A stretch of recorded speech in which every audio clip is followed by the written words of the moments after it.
much everyone for coming out to another one of our Times Talks in collaboration with the New York Times. We have a great speaker here in Meneses, and we're so excited for her to talk about international students and their experiences with the pandemic, and I know it's going to be a great one. And again, thank you all for coming, so take it away. Alrighty. Well, good afternoon, everybody. Thank you all for being here today. My name is Meneses, and I will be discussing the New York Times article, "My World is Shattering, Foreign Students Stranded by Coronavirus." So just a little overview of kind of what I'll be talking about today. I'll do a little recap about the article. I'll talk about some of the obstacles and mental health concerns that the article talked about that international students faced, and then I'll touch a little bit on some of the support that we can provide some of those international students. So a little bit about myself before I kind of get started with the article. I am a Fort Hays graduate alum. I have 2 degrees. I have a degree in organizational leadership, and I have a degree in Spanish. I am currently working on my master's in HISA, Higher Education Student Affairs, and I will be graduating this May, hopefully. I currently serve as a Student Success Graduate Assistant for the 1st and 2nd floor of the Ashley Will Center. And I've been doing a practicum, a year-long practicum with International Student Services. So a little background of when COVID started, so like the very early beginning stages of COVID. When COVID started, I was actually abroad. So I lived in Beijing, China. I was teaching English there. I was supposed to be contracted for a whole year.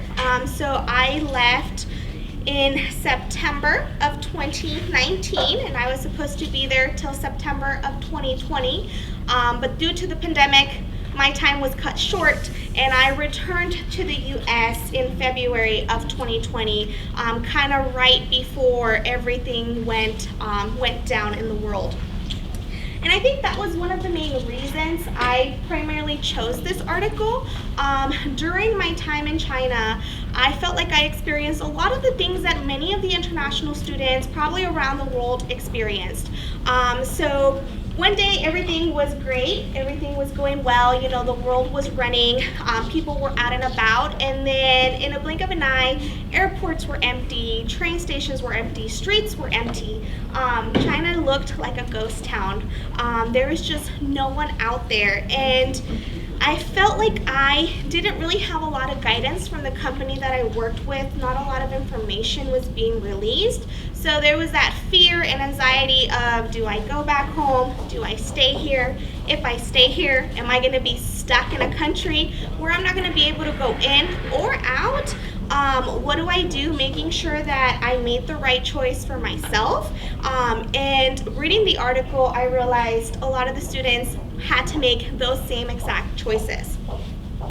So with the closure of campus, we can see 3 main things that a lot of international students faced during the start of the pandemic.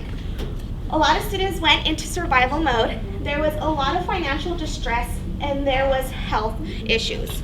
But just kind of to give you a little bit of background, international students, the growth of international students to come to the United States to get educated has grown a lot over the past decade, up to 75%. We have, prior to COVID, we had about 1.1 million international students in the US.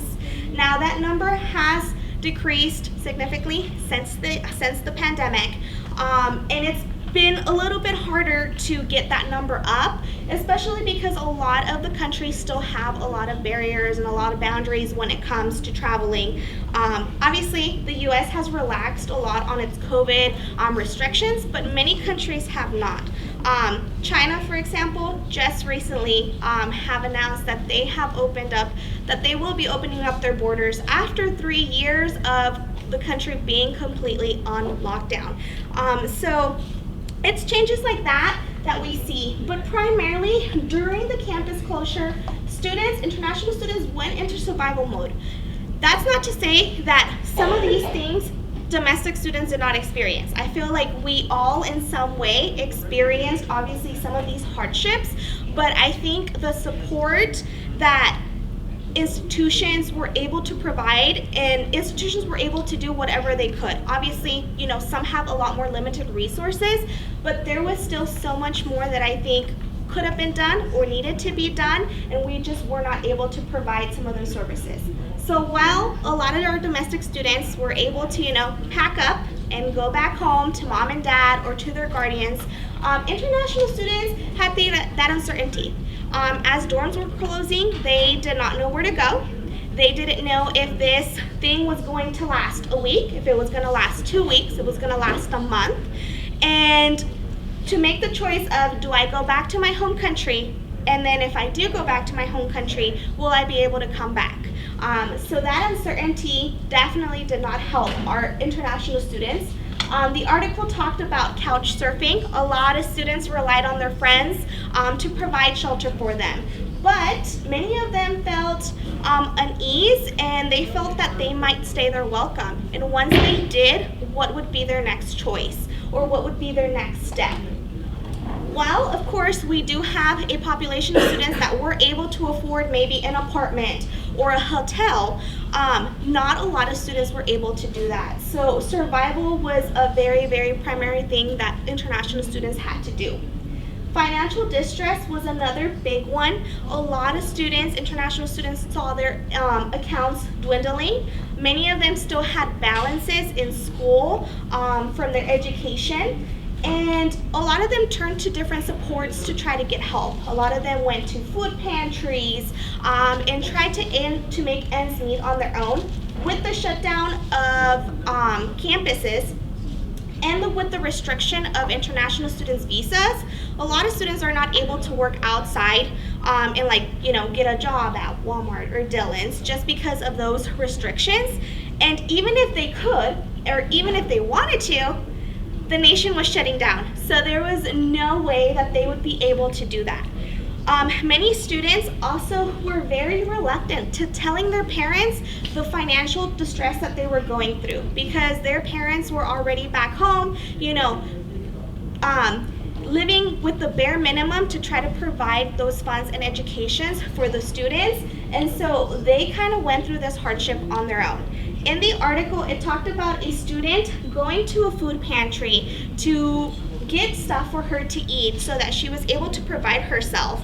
And it was very disheartening to read that the mom told the student that she should stop going to the food pantry and taking donation goods because there might be other people who would be more in need than she was. And in my mind, I was like, well, she's one of those students who is in need, but her parents are thinking, well, there's others that could potentially be even in more need.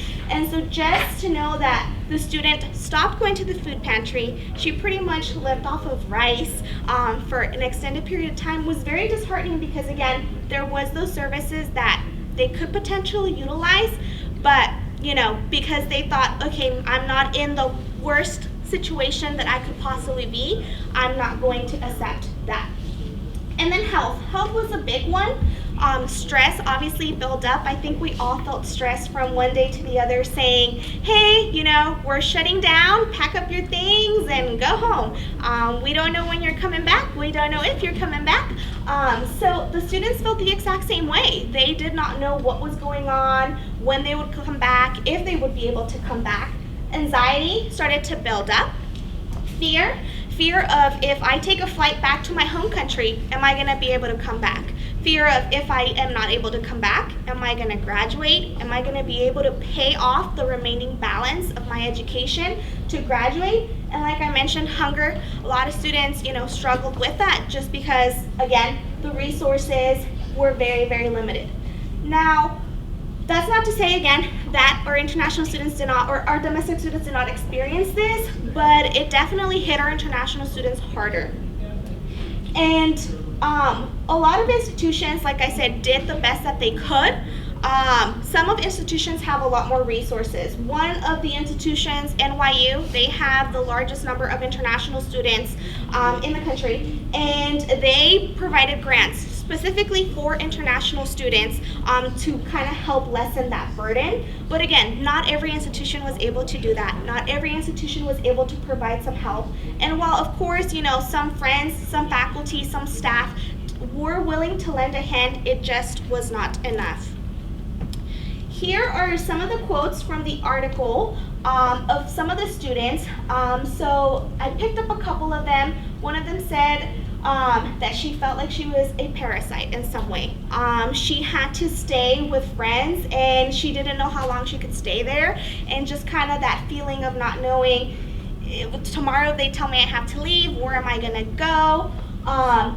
The article obviously is titled "My World is Shattering," so in the blink of an eye, students had to literally make life choices. This is the one where I was talking about that the parent told her not to take donation goods because others could be more in need than she was. So ways to kind of help and support international students. Obviously, things have changed drastically since the pandemic. I mean, we will never go back to pre-COVID. That's just never going to happen. I feel like now, obviously, institutions are more prepared if something like this were to happen in the future. But I think that there's still a lot that we could be doing now because, again, our numbers in international students are down because, again, it's just difficult and harder for them to be able to get here. But there are ways that we can help the students who are currently here because they can still be facing some of those challenges. They can still be facing some of that financial distress. They can still be facing a lot of those mental health issues that I talked about that we could help provide services for them. So the first one is empathy. Obviously, empathize with the students. That goes a long way. Build trust with them. Get to know your international students. We have a very, very diverse population of international students here at Fort Hays. We're very fortunate to have a lot of different partnerships with China, with Paraguay, with Cambodia. We have a lot of students here, and I feel like this year our international students are so unique. Like, they want to be involved, they want to be engaged, they want to experience what it's like to have an American education, and they want to do that, and the only way that they can do that is by building trust with them and bonding with them, getting to know the students, getting to know about their culture and where they come from and some of those challenges that they have faced to get there. I know Francis is here, and Francis, he is a HESA graduate student as well, and he struggled to get to the United States. He tried 3 times to get here to Fort Hays, and he finally made it. So it's things like that that students still today are struggling to try to get here to get an education. The last one is refer or encourage students to go to counseling, especially if you see signs of, anxiety, stress, depression.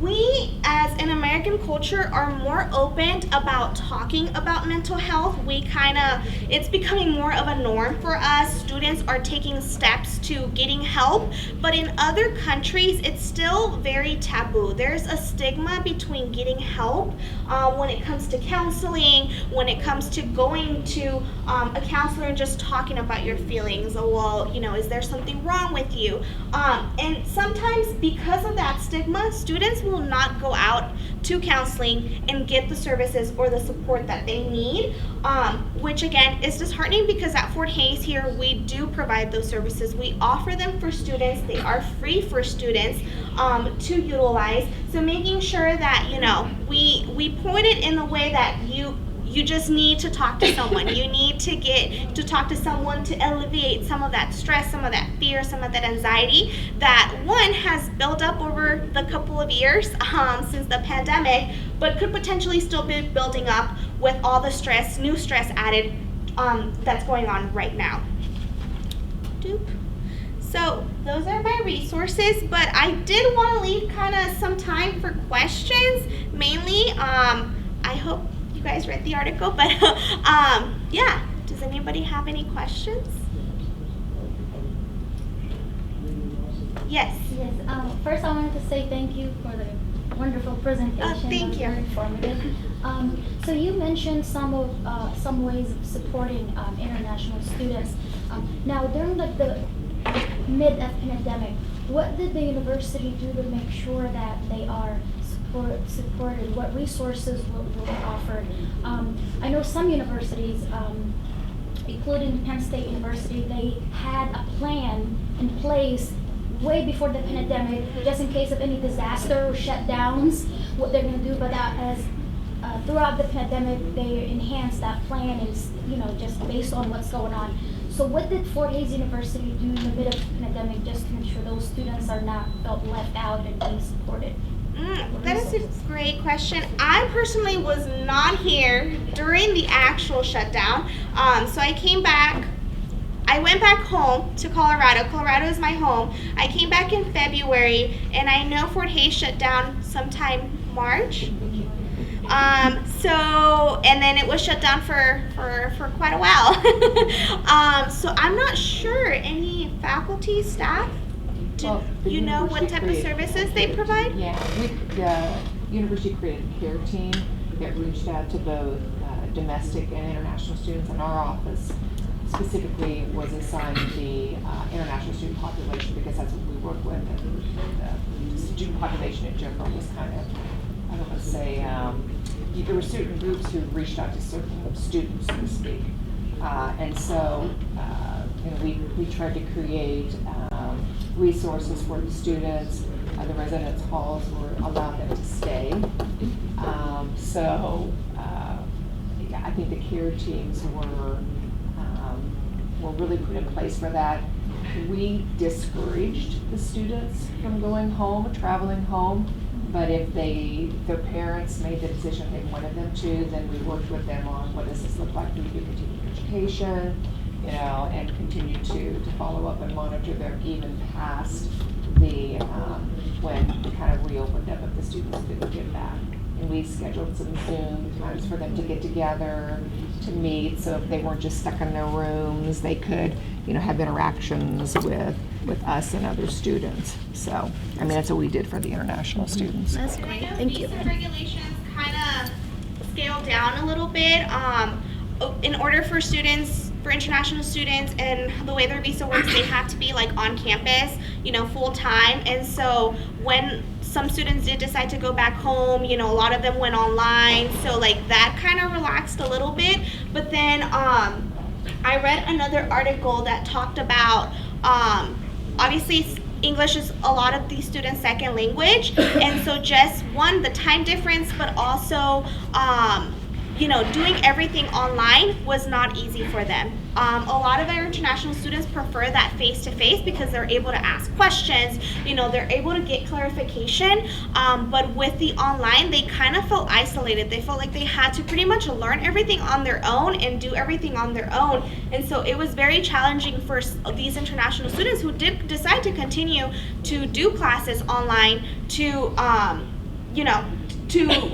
just pretty much understand some of that content and be a good student. Sometimes a lot of them did end up, not getting that support that they needed, or they felt like they couldn't get that support. They felt like, oh, if I email my teacher, I'll be kind of, bugging them, or, if I ask questions over Zoom, I'll be delaying things. So a lot of them would just kind of keep back to themselves and struggle on their own, which again, that doesn't mean it doesn't happen in person, but it's very disheartening that obviously it was happening during the time that they were already feeling stressed, alone, not near families, without the support of anybody.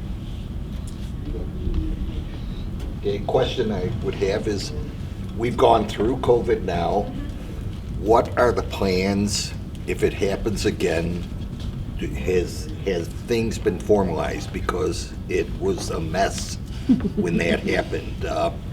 I was a reverse situation. I was in China, came back here, my wife and I, and we moved 11 times in 18 months because couldn't stay with family all the time. And we finally decided we're gonna come to Hays, where we're gonna be at Fort Hays, booked a hotel room for a month to start, and figured we're at the university, we're safe, we'll be teaching online, this, that. And first day went great. Second day morning, we came on campus and were informed we're closing today and everybody has to go. And we ended up spending 2 months at the Fort Hays Inn where we did not see a single person from Fort Hays. Everything was closed here. Everything we were doing online from Hays to all the Hays people were everywhere. And we heard from our people who were thrown out of China by the Chinese government and had nowhere to go and not even anyone to contact. So are there, probably should be asking, do they have anything formalized now if something like that happens again? I can't speak to that, but what I guess I would say is of all of the schools who had to flip, we probably were in the best position because of our experience with online education. You know, I mean, we've been doing it for years, and so with Tilt and all of that, it was, I think we were in a better position to do that. Now, the faculty can speak to their experiences with having to go to that face-to-face to now totally online, and then the hybrid, and then what all of that looks like. But, I mean, I would say, you know, given the situation, our students probably got the best education in that environment than maybe other schools were able to offer because of our online experience. That's my perception. Educationally, yes, Yeah. we did better.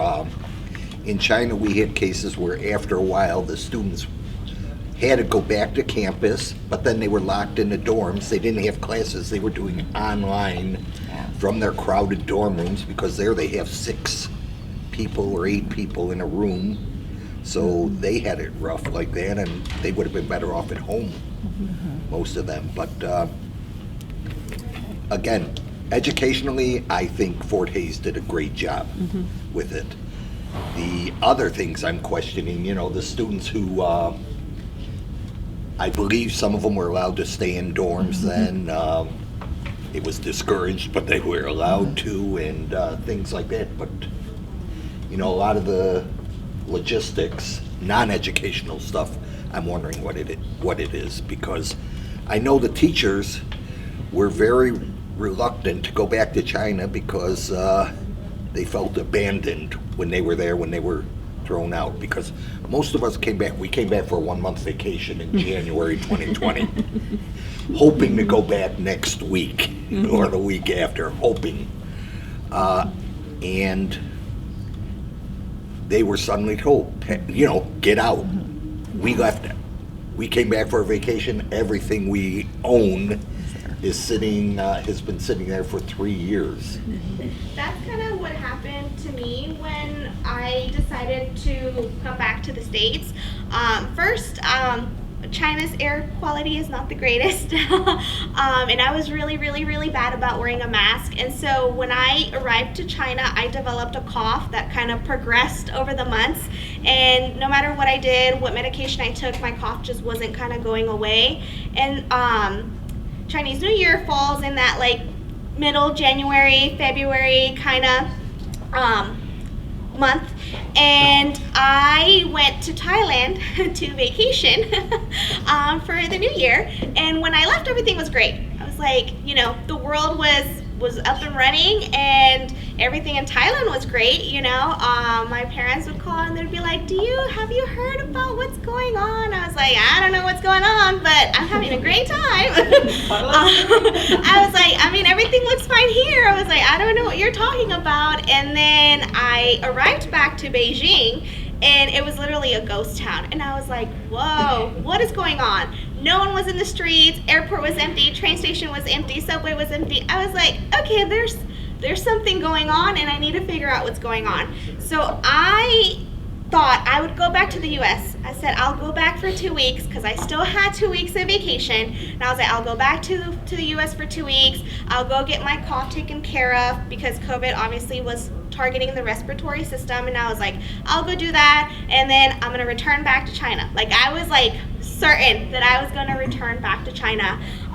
The day I landed back in the States, the day after the order was signed, where no one could go in, no one could go out, And I was like, well, this is awkward. I was like, I don't know what to do. I left a lot of my things back in China. I literally just packed a suitcase that I was gonna bring with me and leave at home. I was like, I don't need these things. I can like bring them back home and leave them there. But then I was not able to continue. I was not able to come back. And the company that I worked with, they were like, well, you can still continue teaching. You can teach, from your home country. Time difference, I would have had to be teaching like at 3, 4 in the morning. And I was like, absolutely not. Also, I was still a little upset that the company wasn't really like talking with us and like telling us what was going on. They were just kind of giving us all these solutions like, oh, well, you can, teach from your apartment, we don't really know what's going on, like we don't know how long this thing is, but we think it's gonna like, boil over, like it's fine. And I'm like, but clearly it's not fine if something is going on. And so my friend, she did stay back in China. She decided to stay back in China, and she packed my apartment and all my things, and she took my things with her, and I ended up not going back to China after that. And then of course the US later on also did a whole shutdown. And so reading some of these articles, especially with my practicum and international students, I've read a lot of articles regarding kind of international students, COVID-19, the pandemic, how can we support them. A lot of the students now are looking for that care.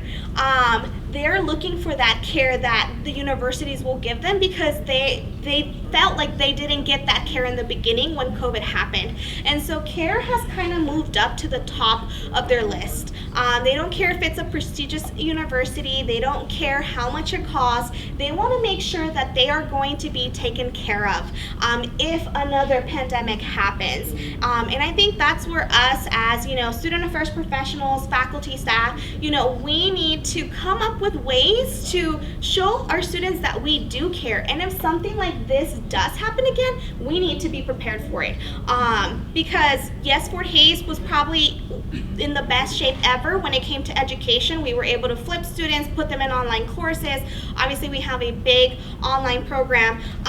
But when it came to that care, when it came to providing assistance and support for the students, we were not there yet. Again, we did the best we could. I'm sure Fort Hays did the best that they could with the resources that they had, but there I feel was still a lot more that we could do. And when you're talking about 1.1 million international students, one that bring a lot of revenue to different institutions, that bring such a diverse and just different backgrounds and customs and culture to our campuses, we need to be doing a lot more. They just can't be a group of students that we kind of overlook because they bring so much richness to our campus, and many times I feel like a lot of our international students feel that way, feel like they're overlooked, that they're just here, they're another number, and in reality they're not. They bring a lot to a college campus. I think, Ren, did you have your hand up? Oh, no? Okay. Any other questions? Carol, have we done a survey of our on-campus international students since the pandemic in terms of asking them a variety of questions and maybe the challenges that probably time to do something? That's interesting now. I know we have definitely felt the decrease because of the consulates being closed, students wanting to come, but because they couldn't get visa Francis, you couldn't get a visa interview, things were shut down, the uncertainty and all of that. I think we're starting to see a rebound, so to speak. I think, you always have to look for the silver lining in the pandemic, and I think it really kind of forced USCIS to look at the way they look at international students in regards to we can send documents electronically now, where before we couldn't do that. They can submit applications electronically now for optional practical training and things, because when the pandemic hit, all of those paper files sat because they couldn't go into the offices. And now with an electronic application process, they can send them to the adjudicators anywhere. So, there were some good things that processes that came out of it, because we were forced to do it. But it would be interesting to see what our students' perceptions are. Yeah, I'm thinking, in terms of the responses you get, how they might align with the articles that you're talking about. You mentioned care as being number one, maybe for 1.1 million across the country, but how about a couple of hundred at Fort Hays? We're not there yet, I don't think. We used to be, but that's another issue. But I think, asking the consumer of our services, what kinds of challenges do you see? And during the pandemic, I feel like, we best we could by reaching out to the students and asking them, what, based on what the parameters were that we had as far as gatherings. I know we met, with students on the lawn in front of McMidas Hall, so we were outside and social distancing and that kind of thing, just to be able to engage with them. We moved basically everything, onto Blackboard so that no matter where they were, they could access, whether they were getting ready for OPT, they could access the forms and get to them and that kind of thing. So, naturally, I feel like we did step things up a lot and really focused on our students, just like, when everything was starting to shut down, we pulled them all together and said, hey, campus is shutting down, but that doesn't mean you have to leave, and we would rather you not, because at that time, the message was, it's going to be a couple weeks and then we'll be back to normal. And all that is great. Yeah. I'm thinking of the future. If TISA came to you tomorrow and said, we got some extra money here, don't expect it, but we got some extra money here, what would you do to help the on-campus international student population, or what kinds of gaps do we see between expected services and what they currently have? We used to do some of that, but it's still not even enough. But it'd be interesting to see today with those diminished number of students on campus, what they see as a problem. We can talk about them here, but. Yeah. Other questions? Yes. Yeah, providing services is one thing, but it sounds like another potential problem is getting students to utilize those services. You mentioned an anecdotal case of the woman whose mother told her, don't go get that food because there's other people that need it more. Well, with food, either you got a way to get food or you don't. And so my question is, do you think, is that an isolated case, or is it likely that there's a cultural thing, at least with some of our international students, where they've been conditioned not to take charity, because I'm thinking, if a student had told me that, would it be appropriate for me to say, well, don't listen to your mom, go get something to eat? I do believe it is a cultural thing. Some cultures are very prideful and, will not accept help, that doesn't, I feel like even though there is that cultural part of it, I feel like there's still ways that, I don't want to say manipulate, but encourage students to still utilize those services, find a way around it, yes, others are in need, but you're also in need, and we want to make sure that you also get, you're also taken care of, and you are also eating. Again, mom and dad are not here, they're providing what they can, from afar. But if it's not enough, and if the student needs, food to eat, then we need to obviously find ways to making sure that those students, are getting those things. But I do believe it is a very cultural thing. Could it be more than just relative need? Could it be just the overall idea that, well, you're a guest in this country, so you're a little bit less deserving of charity than indigenous people who live here, when that's not true, and it could be addressed by explaining to them that, enculturating, and saying, you're here now, this is the way we work, and just telling them that it's okay, and it's expected of you, and this is part of the way that you're going to succeed in your education. Yeah, I think that's it. Like, just teaching them the ways. I guess, our customs here and letting them know that, this is here, it is provided for you. You have every right, just like every other person has every right to it. But I do feel like a lot of them, there is that sense of, well, I'm not from here, I'm not from this country. So the services that are provided, are provided for American students. And again, it goes back to the same thing, like the U.S. government obviously put a lot of efforts into helping students, but a lot of that help went to American students. None of it went to international students. American students got some of those funds, some of that aid relief, but none of it went to those international students. And obviously understanding, in some points, but I feel like there's still a lot more, especially, if they bring so much income to our country, if they bring so much value to it, there has to be things that we should be able to do as a nation to help these students. And I think that's a really excellent question. And I wanted to say, in addition to the cultural aspects, from my experiences, also working with international students, when students are in distress, it's just so much to take in, and just being in an overwhelming situation.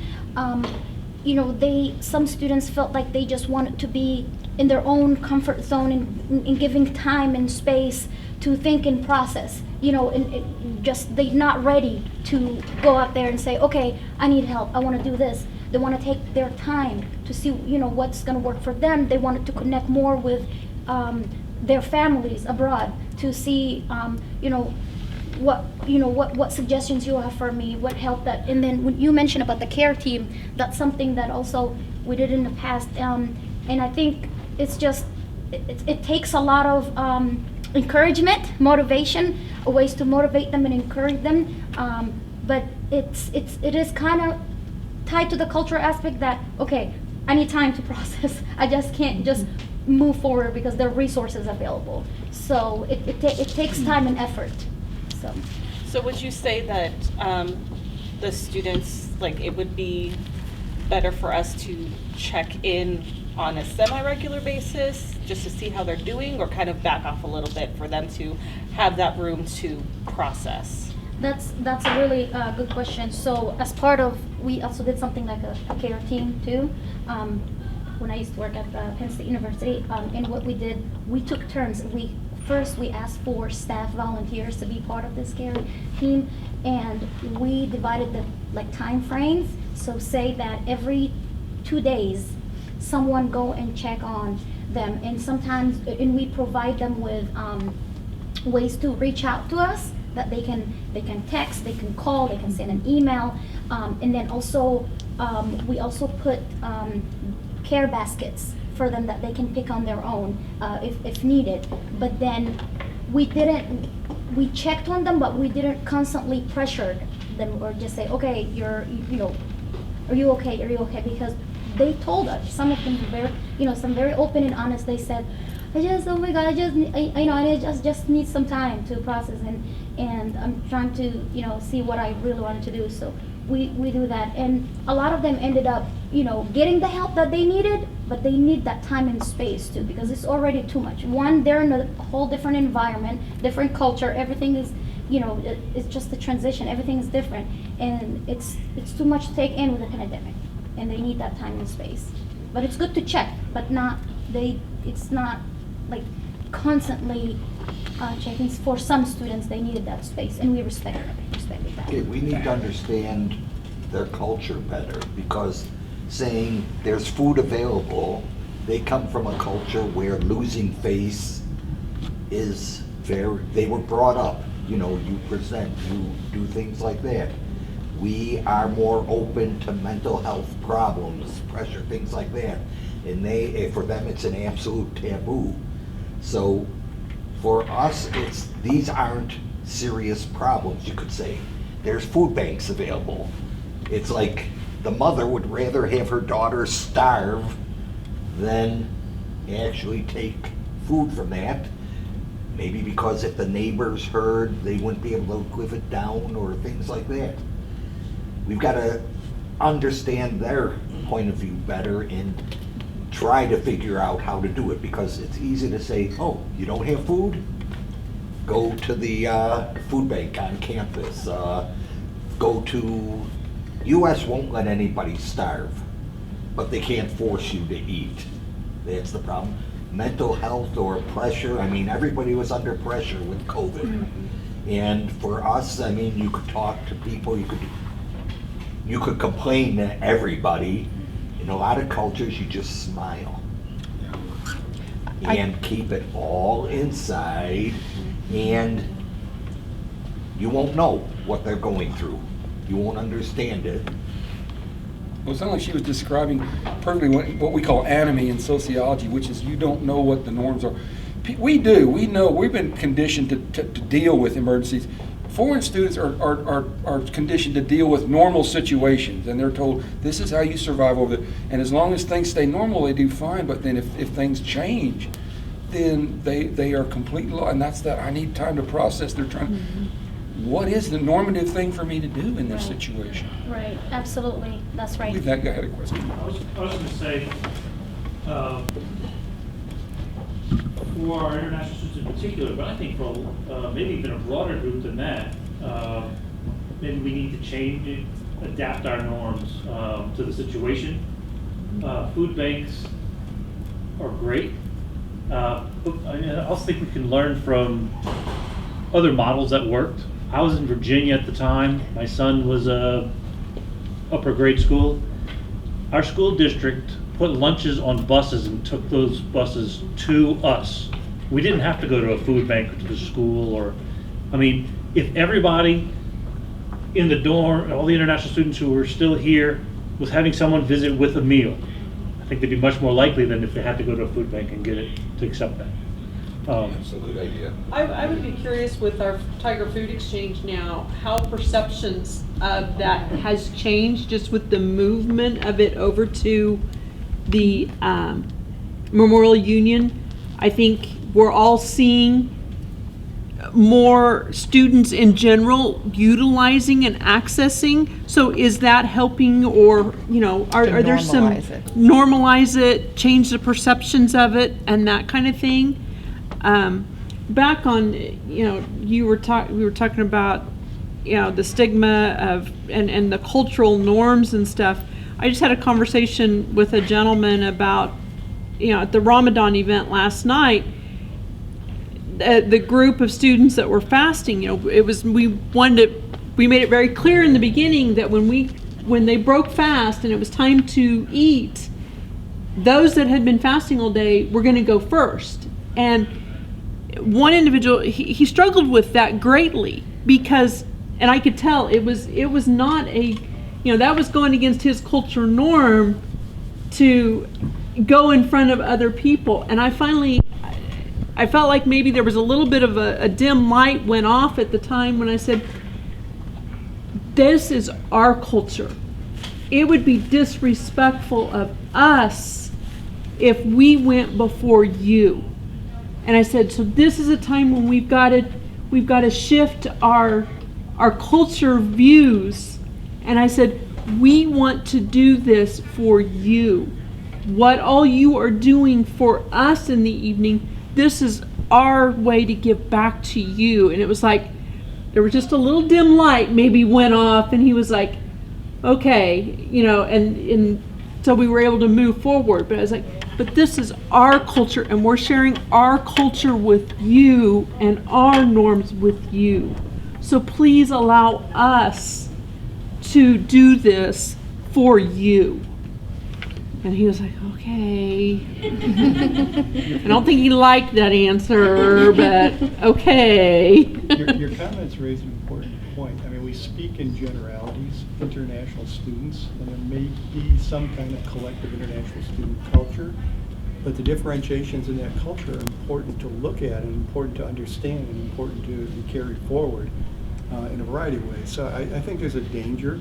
I think it's speaking in they, you, is important, and I think maybe we don't do enough of that because of American culture to a great extent. And even though we know that there are all kinds of unique and different kinds of cultures within that as well. So it's a little bit dangerous to say, international students, here's what we're going to do for you. Well, and I think the media sometimes, you know, like you were saying, the news, if you didn't watch the news, depending on where you were, it depended on the news that you get, you know, and that depends on the country you're in.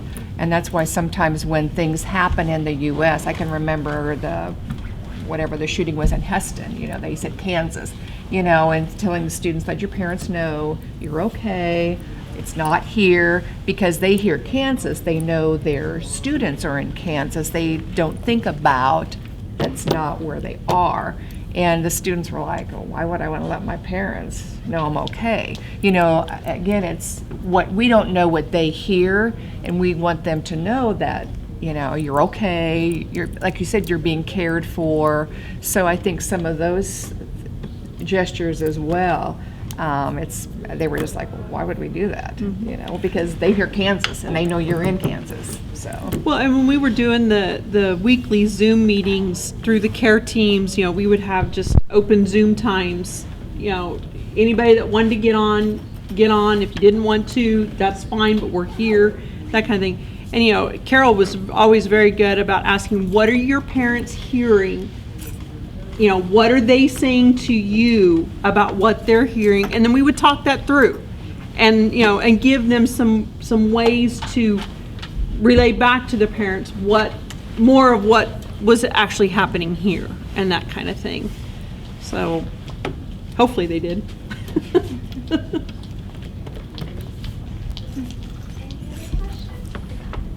The places they go for food assistance, is that just the on campus where they go for food assistance? I know a couple of churches also provide some assistance, but now that we've moved our food pantry over to the Union, I feel like a lot more students have been utilizing that resource. The reason I ask is because when you first said this, somebody told that student, you may be more, I assumed it was the person at the food place that told her that. And I have heard that some of our students that are of diverse ethnicities don't get a very good welcome here off campus. And so I think, you know, another thing, if they have to go for services off campus, it might be a good idea if you can't take somebody, so they can take somebody with them and not go by themselves, so they'll be less likely to get victimized that way.